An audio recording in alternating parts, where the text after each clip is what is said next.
Adam Larson a good choice as an alternate captain?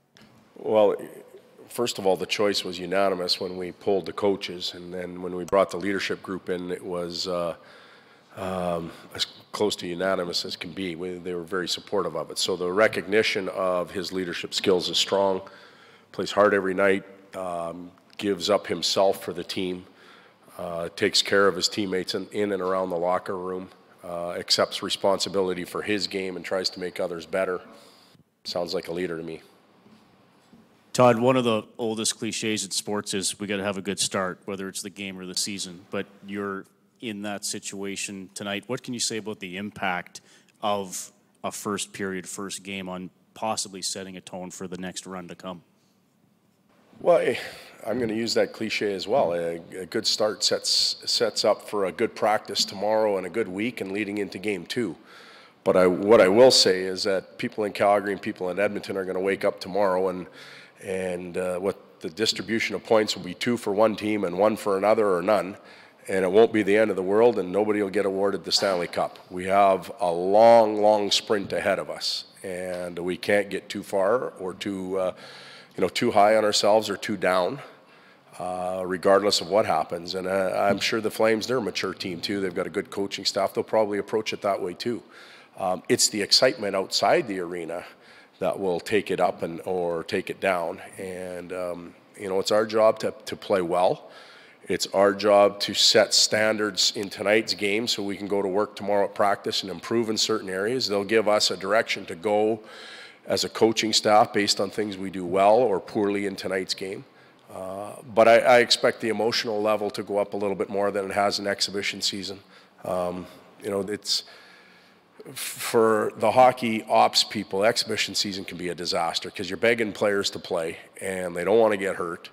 They're waiting for the regular season. We can pretend all we want and say, you know what, jobs are open. They're not dumb. They know where they fit and how they're paid, so they know if they're on the team or not. But tonight we'll reestablish that emotional level too, so we'll be able to evaluate our team on that.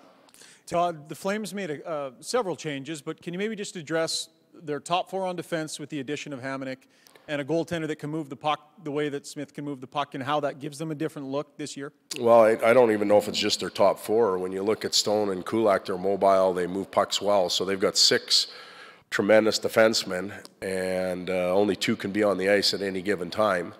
But you throw Mike Smith in, and he qualifies at least as a 3/4 defenseman when he gets out and plays the puck and initiates the breakout. So, when I saw him sign there, and I knew who they had acquired in Hamonic and signed Stone, I thought it's going to be a tough team to play against. You've got to create offense, you need to be in the other team's end for a little while, and that means a good forecheck. They have the ability to beat a good forecheck, starting with their goaltender. Coach, can you just contrast a little bit the difference in feeling between the day before, the day of the first game of the season a couple of years ago when you were just starting here, and now? Well, your palms, for me, my palms are still sweaty. I'm excited about the opportunity. It's it's like school starting over again. It's the first exam that we're going to take. The classroom's prepared. Have they paid attention? Have they done their homework? Are they ready to apply what they've learned? And how well can they do it? That was the same 3 years ago as it is now. The classroom may be a little further ahead now than it was then. That's the biggest difference. The way it's constructed, the absorption of how we want to play, experience, depth, all of those factors are a little bit further down the line. But what I can tell you, it doesn't guarantee you success. Todd, you're familiar with expectations going into season dating back to San Jose. There's a lot of guys in that room that aren't familiar with expectations, and the expectations this year are higher than they have been here for at least a decade. Just what do you pass along, and how do you kind of try not to let those expectations burden you too much as a team? But the most important set of expectations are what the players have in the locker room. I know that this group in here is really important to the hockey world, and you get the message out, and you're all bored too during exhibition season, so you want to have like 400 different predictions, and and it's great, but it doesn't matter to us. It matters what goes on in the room, and you have your individual expectations. Each player has an expectation that's set for them as an individual. They have to live up to that. And if they do, then the group tends to take on more positive life, and then we can begin to live up to the team expectation in the room. And then eventually it'll dribble out into the media and the hockey world. But the expectations that we'll measure ourselves on are the ones in the room. Todd, in your experience when you put young players into their first NHL game, what's a fair expectation for them? Do you allow for the fact that it's their first game and there's probably some weight that comes with that? And what do you expect from Kyler?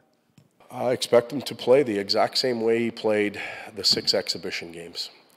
It's going to get ramped up. It's going to get more emotional and physically harder.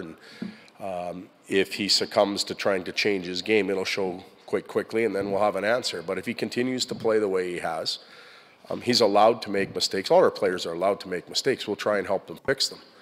But he can't approach the game, thinking he's going to play perfect. He's got to approach the game thinking he's going to play his game. And if he does that, he'll be fine.